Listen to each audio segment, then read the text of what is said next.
Muchas gracias, Victoria. Alfonso. Muchas gracias. Muchas gracias a Federalistas de Esquerra por haberme invitado, a mi organización Amnistía Internacional a estar aquí hoy. Tengo dos retos. Uno es hablar lento, lo cual no es fácil. El segundo reto es tratar de ser breve, porque me han comentado que evidentemente valía mucho la pena el oír muchas más voces en este tema de los refugiados. Pero la verdad es que hablar de los refugiados y ser breve es muy complicado porque hay muchas cosas que decir. Y Amnistía Internacional tiene muchas cosas que decir sobre el tema de los refugiados y de las refugiadas. Hace poco Amnistía Internacional presentaba su informe anual y el secretario general de la organización afirmaba: tus derechos peligran, son tratados con absoluto desprecio por muchos gobiernos del mundo. Millones de personas sufren terriblemente a manos de estados y grupos armados, mientras los gobiernos califican sin ningún pudor la protección de los derechos humanos como una amenaza para la seguridad, el orden público o los valores nacionales. No hablabas específicamente del tema de los refugiados, pero mucho de eso se ve en el tratado en este preacuerdo de tratado que han hecho los europeos con los turcos el pasado lunes, que se hizo público el martes. Luego intentaré que se vea rápido. Los derechos, hay que empezar a recordar que los derechos son de las personas, no de los estados. Los derechos humanos son de las personas, no de los estados. Y este es un edificio que se ha construido muy lentamente. Aquí en España teníamos una república que dio unos derechos, llegó Franco, los quitó y dio otros de alguna forma, pero era el Estado el que en todo momento decidía.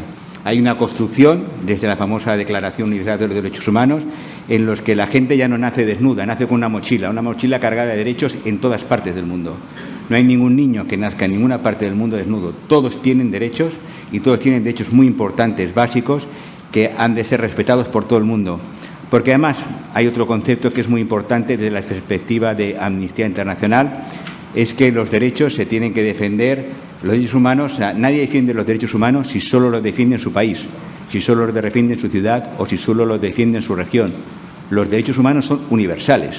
Es decir, los líderes europeos que hablan de respeto a los derechos humanos mienten cuando dicen que respetan esos derechos, y cuando vemos este acuerdo que se trata de firmar con Turquía el otro día, mienten, porque si entienden lo que son los derechos humanos, si entienden de verdad lo que son esos derechos humanos son de las personas, son de cada una de esas personas que están en nuestras fronteras, son de todas y cada una de las personas que estamos en Europa.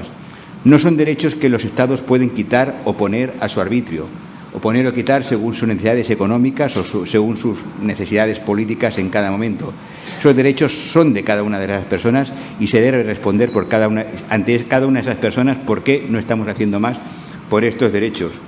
El otro día, como decía, el pasado martes, intentaré centrarme en eso por una cuestión de tiempo, el Día de la Mujer Trabajadora, el 8 de marzo, sin hacer ninguna mención del drama de las mujeres refugiadas, que creo que dentro de todo el horror de lo que es el drama del refugio, las mujeres están siendo utilizadas, por un lado, en los países de origen, como Siria, como una pieza más del elemento de guerra, porque son sistemáticamente violadas por las partes que entran en el conflicto, sino que también reciben ese mismo trato muchas veces en los campamentos de refugiados en la más absoluta impunidad.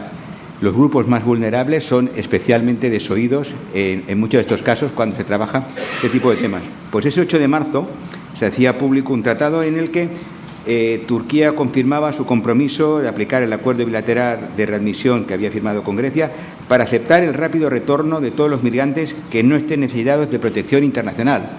Es decir, un rápido retorno de migrantes que no estén necesitados de protección internacional. No puede ser rápido. Para determinar si un migrante tiene que tener esa protección internacional se requiere de alguna forma escucharlo, se requiere hablarlo y tal. Todo lo que es una devolución en caliente, sé que en España estamos acostumbrados ahora con los últimos cambios que hemos tenido y con la política que se está llevando a cabo en Ceuta y Melilla, y ya no nos sorprende, eso está totalmente prohibido por lo que es la legislación internacional. Y sin embargo surge en este tratado casi en la primera frase del mismo. Otro de los puntos que nos parecen desde Amnistía Internacional increíbles es el punto que habla de que la Unión Europea se compromete a reasentar por cada sirio readmitido por Turquía desde las islas griegas a otros sirios desde Turquía en los Estados miembros de la Unión Europea. Es decir, tal como suena, e increíblemente, cada plaza de reasentamiento que se ofrece a un ciudadano sirio en la Unión Europea depende de que otro sirio haya arriesgado su vida intentando llegar a nuestras fronteras. Esa es la situación. Eso es lo que entendemos en Europa por un acuerdo de derechos humanos. Derechos humanos que no se citan en ningún momento en el tratado. No se citan. Antes al principio he comentado lo que había dicho Salil Seti sobre cómo los gobiernos califican sin ningún pudor la protección de derechos humanos como una amenaza para la seguridad, el orden público, los valores nacionales. Pues en este mismo preámbulo del tratado, los jefes de Estado o de Gobierno, que no hablan de derechos humanos en el tratado, acordaron que son necesarias acciones decididas para clausurar las rutas de tráfico ilícito de personas, romper el modelo de negocio de los pasadores de fronteras, proteger nuestras fronteras exteriores y poner fin a la crisis migratoria en Europa. El último punto es el de la crisis migratoria.